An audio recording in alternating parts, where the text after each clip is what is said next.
सुप्रभात सभी को। आज हम कक्षा 10 इंग्लिश मीडियम का तृतीय पाठ लेकर आपके समक्ष प्रस्तुत हैं, जिसका नाम है मीरा के पद। मीराबाई के जो पद हैं आपने पढ़े होंगे। आइए हम थोड़ा सा मीराबाई के जीवन पर प्रकाश डालते हैं। मीराबाई का जन्म 1503 में माना गया है। ये राजस्थान के राठौर रत्न सिंह की पुत्री थीं। बचपन में ही मां का निधन हो जाने से ये पितामह राव दूधाजी के पास रहीं। नन्ही मीरा पर उनकी धार्मिक भावनाओं का गहरा प्रभाव पड़ा। उनका विवाह राणा सांगा के पुत्र भोजराज से हुआ। दुर्भाग्य से क्या होता है, वह 1 वर्ष के पश्चात ही उनका निधन हो जाता है। तभी से मीराबाई ने कृष्ण भक्ति में लीन हो जाती हैं। मान्यता है कि सन 1630 में इनका देहावसान हो गया। साहित्य सेवा की यदि बात की जाए तो मीराबाई पर योगियों और संतों और वैष्णवों का प्रभाव पड़ा, गहरा प्रभाव पड़ा। इन्होंने अपनी प्रेममयी और तल्लीनता को सहज रूप में ही अभिव्यक्त किया है। यदि हम इनकी रचनाओं को देखें तो गीत गोविंद की टीका, नरसी जी का मायरा, राग गोविंद, राग सोरठा और राग बिहाग आदि इनकी प्रमुख रचनाएं हैं। काव्यगत यदि विशेषताएं देखें तो मीराबाई के काव्य में भाव और कला का अनूठा सौंदर्य हमें चित्रण मिलता है। भाव पक्ष यदि देखें तो इन्होंने अपने रचनाओं के माध्यम से विरह वेदना को प्रकट किया है। एकनिष्ठ भक्ति की यदि हम बात करें तो मीराबाई के पद्य में, उनकी रचनाओं में भगवान श्री कृष्ण की अगाध प्रेम, अनन्य भक्ति को प्रस्तुत किया गया है।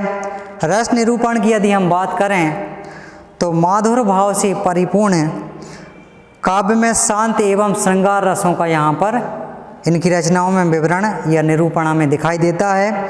कला पक्ष की यदि हम बात करें या भाषा की बात करें तो मीरा जी ने राजस्थानी और मिश्रित ब्रज भाषा का अपनी रचनाओं में प्रयोग किया है। कहीं कहीं इनकी रचनाओं में हमें गुजराती, पंजाबी भाषा भी देखने को मिलती है। आज हम इनके पाठ के ऊपर प्रकाश डालते हैं तो इनके पद्य में हमें सुंदर चित्रण दिखाई देता है। यहाँ पर मीराबाई ने परमात्मा से मिलने के आनंद देने वाले क्षणों को प्रस्तुत किया है इस रचना के माध्यम से।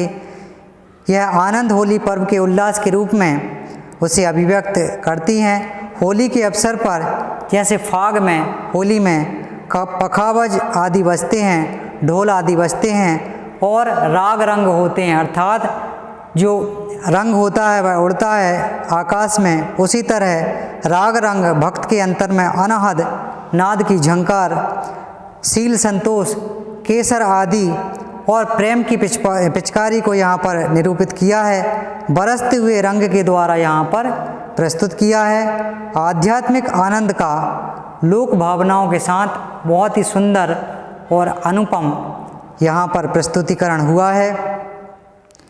मीरा जी कहती हैं कि मैंने गुरु की कृपा से राम रूपी अमूल्य रत्न को पा लिया है। राम रूपी रत्न जो होता है वह अमूल्य है, जिसका कोई मूल्य नहीं है। वह ना तो खर्च होता है, ना कोई चोर उसे चुरा सकता है। यह तो लगातार ही बढ़ता जाता है। सच्चे गुरु की कृपा से प्राप्त श्री कृष्ण के प्रेम के सहारे इस संसार के सागर को सहज ही मैंने पार कर लिया है। इसमें उन्होंने गुरु महिमा का गुणगान किया है अपने पद्य के माध्यम से। आइए हम उनके पद्य को देखते हैं। उनका पहला पद्यांश है, फागुन के दिन 4 रे होली खेल मनारे, विधि करताल पखावज बाजे अणहद की झणकार रे।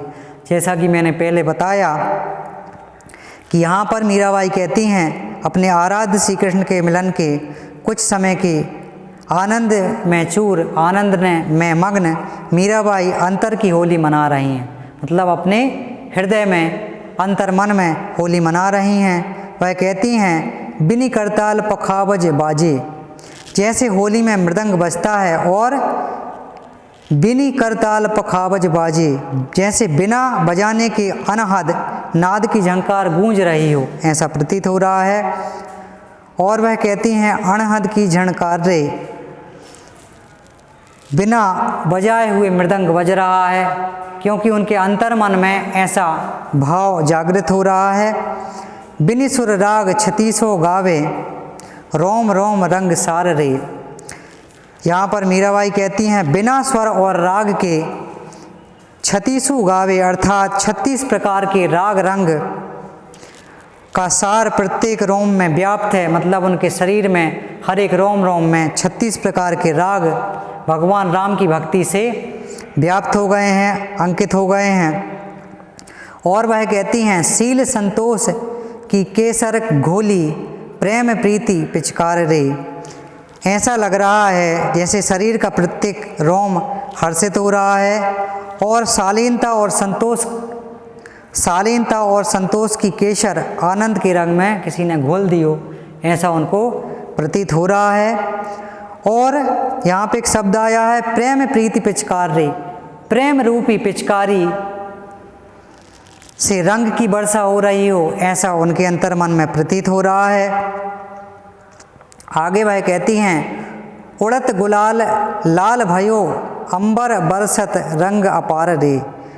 वह कहती हैं मेरा रोम रोम ऐसे हर्षित हो रहा है जैसे किसी ने फाग के समय में, किसी ने होली के समय में उल्लास का गुलाल उड़ा दिया हो, उल्लास का रंग उड़ा दिया हो, जिससे समस्त नर नारी अंतर रूपी आकाश जो है लाल रंग हो गया हो, ऐसा उन्हें प्रतीत हो रहा है।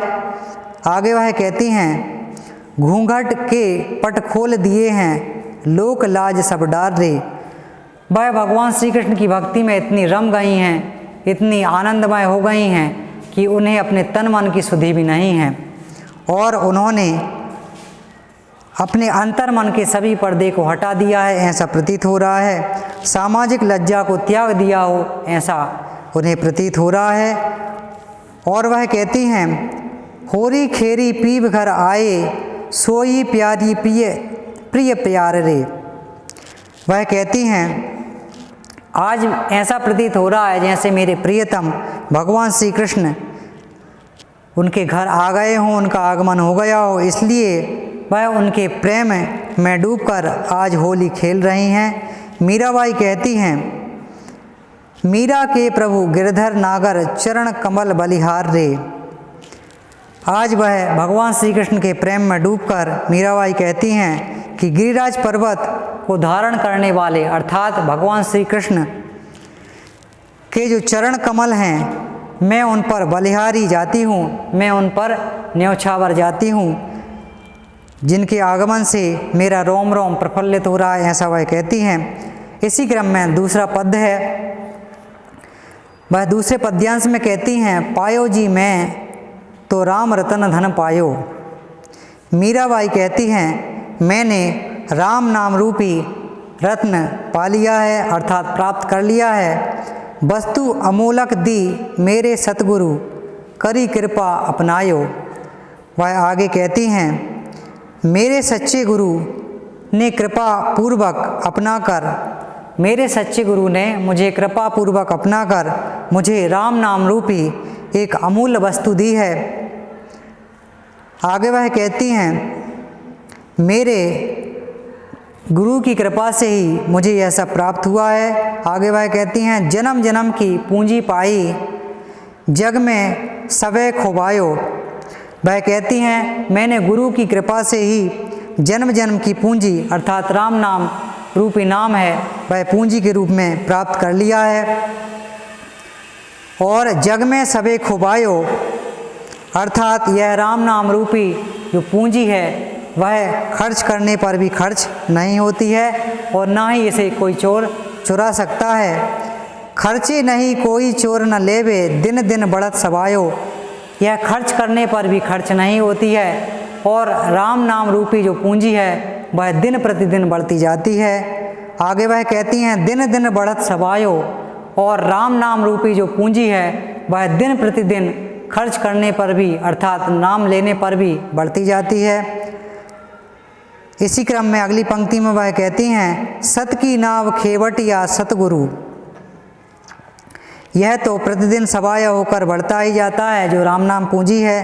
वह आगे कहती हैं, सत की नाव खेवट या सतगुरु, मेरी सत्य की नाव को खेने वाले अर्थात मेरी सत्य को नाव को चलाने वाले कौन? खेवट या सतगुरु। खेवट मतलब नाव को चलाने वाला, कौन है? सतगुरु।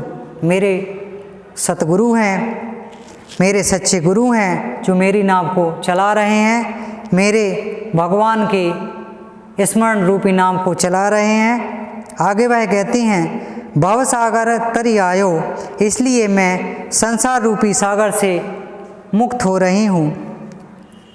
किससे मुक्त हो रही हूँ? इस भव सागर से मुक्त हो रही हूँ। किसके द्वारा? भगवान राम, भगवान कृष्ण की भक्ति करके मैं उनका राम नाम पूंजी के रूप में उनका नाम लेकर इस भवसागर से मुक्त हो रही हूँ, इस भवसागर से तर रही हूँ। इसी क्रम में अगली पंक्ति में मीराबाई कहती हैं, मीरा के प्रभु गिरधर नागर, हरख जस गायो। अगली पंक्ति में वह कहती हैं कि मीरा अपने चतुर भगवान अर्थात भगवान गिरधर, भगवान श्री कृष्ण की भक्ति को पाकर हर्षित हो रही हैं और उनका यशगान कर रही हैं। हरख जस गायो अर्थात हर्षित होकर, प्रसन्नचित होकर भगवान श्री कृष्ण का वह गुणगान कर रही हैं, भगवान श्री कृष्ण का वह यशगान कर रही हैं। तो आज हमारा जो पाठ था, जो मीराबाई के पद पर प्रकाशित था, अंकित था, चित्रित था, जिन्होंने भगवान श्री कृष्ण की अगाध भक्ति और अपने प्रेम को यहाँ पर प्रस्तुत किया अपने दोहों के माध्यम से, अपने पद्य के माध्यम से। तो आशा करता हूँ आपको यह समझ में आया होगा। धन्यवाद।